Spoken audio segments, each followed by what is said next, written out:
গণভোট অধ্যাদেশ ও জুলাই সনদ বাস্তবায়ন আদেশ কেন অবৈধ হবে না তা জানতে রুল জারি করেছে হাইকোর্ট। একই সাথে সংবিধান সংস্কার পরিষদের শপথ সংবিধানের সঙ্গে সাংঘর্ষিক কেন নয় তাও জানতে চাওয়া হয়েছে। উচ্চ আদালতের রুলের ফলে গণভোট ও জুলাই সনদের বাস্তবায়ন ঝুলে গেল বলে জানিয়েছেন রিটকারী আইনজীবী। গেল বছরের ১৩ই নভেম্বর জুলাই সনদ বাস্তবায়ন আদেশ জারি করেন রাষ্ট্রপতি। এরপর ১২ই ফেব্রুয়ারি গণভোট ও ত্রয়োদশ সংসদ নির্বাচন হয়। ১৭ই ফেব্রুয়ারি শপথ নিয়ে সরকার গঠন করে BNP.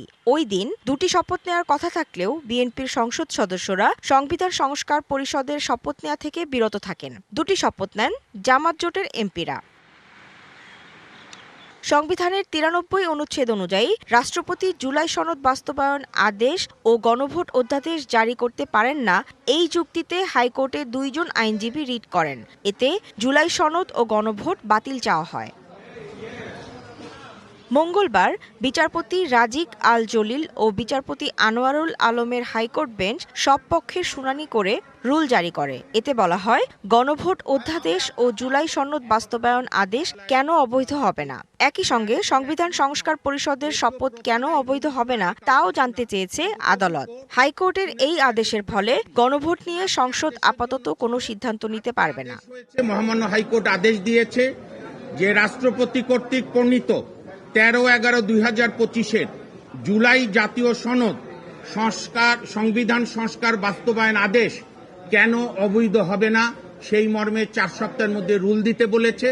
Lily ultra soft serum gel, যা গভীর থেকে স্কিনে দেয় ৩ গুণ সিরাম হাইড্রেশন। সিরাম জেল হাইড্রেশনে ব্রাইট থাকো সব সিজনে। জামাতের আইনজীবী বলছেন, রাজনৈতিক সিদ্ধান্ত আদালতের কাঁধে দিয়ে দ্বিচারিতা করছে সরকার। জুলাই সনদ বাস্তবায়ন আদেশ ও গণভোট বাতিল হলে সংসদ নির্বাচন নিয়েও প্রশ্ন উঠবে। ৫ই আগস্টের পরে যে সংস্কার কর্মকাণ্ড পরিচালনা করার জন্য যে উদ্যোগ নেওয়া হয়েছিল, সেই উদ্যোগটাকে রাজনৈতিক মতকের বাইরে নিয়ে এসে আদালতের সাবজেক্ট ম্যাটার বানানো হলো।